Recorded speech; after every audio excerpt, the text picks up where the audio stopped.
नमस्कार, से खवाटी live top news देख रहे हैं आप और वक्त हो चुका है फटाफट न्यूज बुलेटिन का। तो चलिए बिना देरी करते हुए शुरू करते हैं खबरों का सिलसिला। फ्रांस के राष्ट्रपति इमैनुअल मैक्रों कोविड-19 पॉजिटिव पाए गए हैं। वहां के प्रेसिडेंशियल पैलेस, जिसे एलईसी के नाम से जाना जाता है, उसने एक बयान जारी कर गुरुवार को ये बताया। राष्ट्रपति आवास एलईसी पैलेस ने गुरुवार को बताया कि जैसे ही राष्ट्रपति को लक्षण दिखे, उन्होंने फौरन जांच कराई। संक्षिप्त बयान में ये नहीं बताया गया कि मैक्रों में कैसे लक्षण दिखे थे। किसान संगठन अपनी मांगों को लेकर केंद्र सरकार के खिलाफ प्रदर्शन कर रहे हैं, जबकि केंद्र की मोदी सरकार लगातार किसानों को मनाने में जुटी है।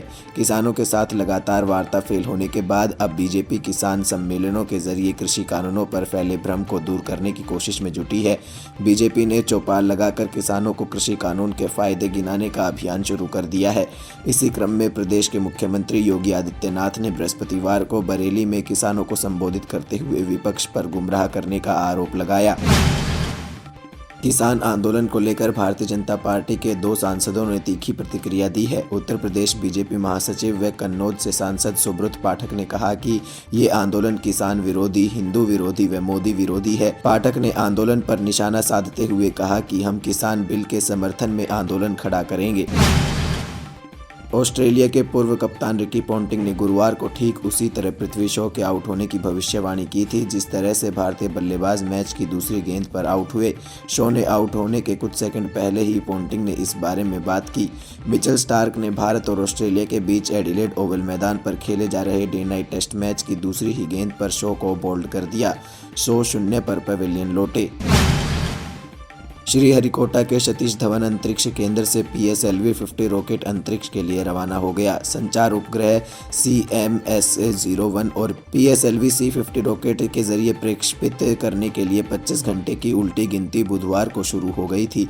भारतीय अंतरिक्ष अनुसंधान ने ये जानकारी दी। एक तरफ देश में किसान आंदोलन चल रहा है, वहीं दूसरी तरफ राजस्थान के बाजार व कपास के न्यूनतम समर्थन मूल्य पर खरीद नहीं होने को लेकर हाईकोर्ट ने केंद्र व राज्य सरकार को नोटिस देकर जवाब मांगा है। न्यायाधीश संगीत लोढ़ा व न्यायाधीश रामेश्वर व्यास की खंडपीठ ने किसान वेलफेयर सोसाइटी पाली की ओर से दायर की गई जनहित याचिका पर सुनवाई करते हुए नोटिस जारी किए हैं। जयपुर में गुरुवार से कोरोना की स्वदेशी वैक्सीन कोवैक्सीन का शुरू होने वाला 3rd फेज का ट्रायल टल गया है। वैक्सीन का ट्रायल जयपुर शहर के विद्याधर नगर स्थित एक निजी अस्पताल में होना था। इसके लिए अस्पताल प्रबंधन ने वैक्सीन के प्रशिक्षण की पूरी तैयारी कर ली थी, लेकिन अचानक वैक्सीन के ट्रायल को टाल दिया गया। अभी ये साफ नहीं हो सका है कि ट्रायल टलने के पीछे क्या कारण है, लेकिन माना जा रहा है कि वॉलंटियर्स की कमी के चलते ये ट्रायल टला है। राजस्थान के राजसमंद जिले को प्रधानमंत्री आवास योजना ग्रामीण में श्रेष्ठ प्रदर्शन करने पर देश में पहला स्थान मिला है। राजसमंद जिले में पिछले 3 सालों में 10,279 आवासों के लक्ष्य के मुकाबले 10,069 आवासों का निर्माण कार्य हुआ है। इस योजना के तहत राजसमंद जिले ने 98.7% लक्ष्य हासिल किया है। देश में ये सबसे अधिक है। जोधपुर के स्थानीय सांसद और केंद्रीय जल शक्ति मंत्री गजेंद्र सिंह शेखावत ने शहर में प्रस्तावित एलिवेटेड रोड परियोजना को धरातल पर लाने के प्रयास तेज किए हैं। शेखावत ने बुधवार को नई दिल्ली में केंद्रीय सड़क परिवहन व राजमार्ग मंत्री नितिन गडकरी से उनके आवास पर मुलाकात की। शेखावत ने जोधपुर की हार्ट लाइन पर पड़े रहे यातायात के दबाव को कम करने के लिए बहुप्रतीक्षित एलिवेटेड रोड के निर्माण को स्वीकृति प्रदान करने का लिखित आवेदन दिया है। केंद्रीय मंत्री गडकरी ने मुलाकात के दौरान संबंधित अधिकारियों को बुलाया और एलिवेटेड रोड को लेकर चर्चा की। गडकरी ने एलिवेटेड रोड को शीघ्र मूर्त रूप देने का भरोसा दिलाया है। राजस्थान में अब कांग्रेस सत्ता व संगठनों में नियुक्तियां शुरू होंगी। करीब 6 माह बाद प्रदेश कांग्रेस कमेटी की कार्यकारिणी इस माह के अंत तक गठित की जाएगी। जिला कांग्रेस कमेटियों व ब्लॉक कांग्रेस कमेटियों में भी अध्यक्ष से लेकर कार्यकारिणी का गठन भी इस माह के अंत तक कर लिया जाएगा। वहीं राज्य सरकार में राजनीतिक नियुक्तियों का काम जनवरी में होगा। मुख्य चिकित्सा एवं स्वास्थ्य अधिकारी सीकर डॉक्टर अजय चौधरी के निर्देशन में आज जिले भर में मातृ शिशु स्वास्थ्य एवं पोषण दिवस मनाया गया। स्वास्थ्य कर्मियों ने गर्भवती महिलाओं तथा 0 से 5 साल तक के बच्चों को जीवन रक्षक टीके लगाए। किसानों की मांगों के समर्थन में अखिल भारतीय किसान संघर्ष समन्वय समिति के बैनर तले जिला कलेक्ट्रेट झुंझुनू के सामने अनिश्चितकालीन धरना चौथे दिन भी जारी। चिकित्सा एवं स्वास्थ्य विभाग झुंझुनू की तरफ से कोविड फेज 2 और PCPNDT बेटी बचाओ की नई IEC सामग्री जिले के विभिन्न स्वास्थ्य केंद्रों पर प्रदर्शित की गई। झुंझुनू जिला कलेक्ट्रेट के बाहर आज मदरसा पैरा टीचर ने प्रदेश सरकार के 2 वर्ष पूर्ण होने पर काला दिवस के रूप में मनाया। पैरा टीचर्स ने बताया कि घोषणा पत्र में उनको नियमित करने के लिए घोषणा की गई थी, लेकिन अभी तक उसकी पालन नहीं हुआ है, जिसके चलते आज पैरा टीचर्स ने घोषणा पत्र की कलेक्ट्रेट के बाहर प्रतियां जलाकर रोष प्रकट किया। राष्ट्रीय उपभोक्ता दिवस 24 नवंबर को भारत सरकार द्वारा निर्धारित थीम पर new features of consumer protection act 2019 पर मनाया जाएगा। चूरू जिला रसद अधिकारी सुरेंद्र महला ने दी जानकारी। राज्य सरकार के वर्तमान कार्यकाल के 2 वर्ष पूरे होने के उपलक्ष्य में राज्य स्तरीय कार्यक्रम का आयोजन मुख्यमंत्री निवास पर किया जाएगा। इस दौरान VC के जरिए मुख्यमंत्री अशोक गहलोत विभिन्न योजनाओं, परियोजनाओं एवं विकास कार्यों का शिलान्यास व लोकार्पण करेंगे।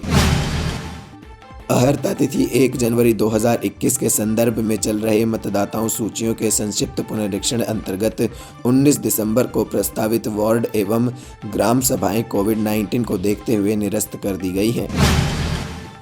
उदयपुर वाटी कस्बे के राजकीय सामुदायिक स्वास्थ्य केंद्र के सामने स्टेट हाईवे पर बने डिवाइजर व स्ट्रीट लाइटें ओवरलोड डंपर की टक्कर लगने से धराशायी हो गए। घटना रात्रि 3 बजे की बताई जा रही है। गनीमत ये रही कि रात्रि को वाहनों का आना जाना बहुत ही कम होता है। यदि हादसा दिन में होता तो काफ़ी जान माल का नुकसान हो सकता था। सूरजगढ़ क्षेत्र के ग्राम काजड़ा में स्थित राजकीय उच्च माध्यमिक विद्यालय के सहायक प्रशासनिक अधिकारी शेखर शर्मा का अभिनंदन सरपंच मंजू तंवर के नेतृत्व में ग्रामीणों ने किया। शेखर शर्मा का अभिनंदन राज्य मंत्रालयिक कर्मचारी पुरस्कार से सम्मानित होने पर किया गया। पड़ीहारा से राजलदेसर बाइक पर सवार होकर जा रहे मोबाइल फोन के सेल्समैन के साथ 3 अज्ञात लोगों ने पिस्तौल की नोक पर आंखों में मिर्ची पाउडर डालकर लूट की वारदात को अंजाम दिया। घटना में 1,80,000 के मोबाइल तथा 40,000 नकद रुपए लूटने की मिल रही है जानकारी। चिराना के आसपास के क्षेत्रों में आज घना कोहरा छाया रहा। सुबह 10 बजे तक लोग घरों से बाहर नहीं निकले और सड़क पर वाहन लाइट जलाकर गुजरे। सीकर CMHO डॉक्टर अजय चौधरी हुए कोरोना मुक्त। जयपुर के राजकीय RUHS अस्पताल से मिली छुट्टी। डॉक्टर चौधरी गत 9 माह से कोरोना संक्रमण के दौरान लोगों की सेवाओं में लगे हुए थे।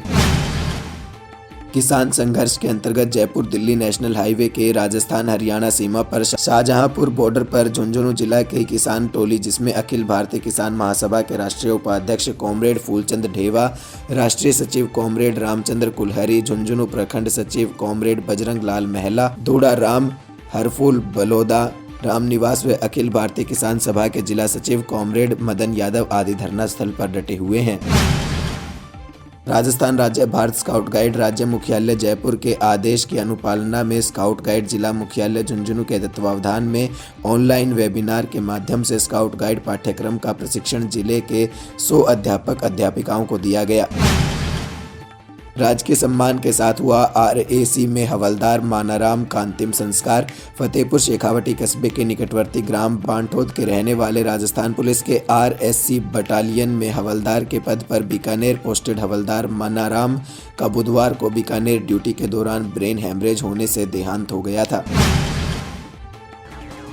शेखावाटी लाइव टॉप न्यूज फटाफट न्यूज बुलेटिन में बस इतना ही। खबरों का सिलसिला यूं लगातार जारी है। आप बने रहे शेखावाटी लाइव के साथ और चैनल को सब्सक्राइब करना बिल्कुल भी ना भूलो। अभी तक आप लोगों द्वारा मिले सहयोग का शेखावाटी लाइव हार्दिक आभार व्यक्त करता है। वहीं आपको जानकर खुशी होगी कि शेखावाटी लाइव अब आपको शेखावाटी के तीनों जिलों सीकर, चूरू, झुंझुनू के साथ प्रदेश के अन्य जिलों की महत्वपूर्ण खबरों से भी अपडेट करवाएगा। वहीं स्थानीय सरोकारों के साथ हमने हमारा दायरा राष्ट्रीय स्तर तक विस्तृत किया है, जिसके चलते अब आप हर शाम शेखावाटी लाइव पर देश विदेश के साथ प्रदेश की प्रमुख खबरें, शेखावाटी क्षेत्र की टॉप न्यूज के साथ शेखावाटी लाइव के फटाफट डेली न्यूज बुलेटिन में देख सकेंगे। शेखावाटी लाइव परिवार आशा करता है कि निरंतर आपका आशीर्वाद हमें यूं ही मिलता रहेगा।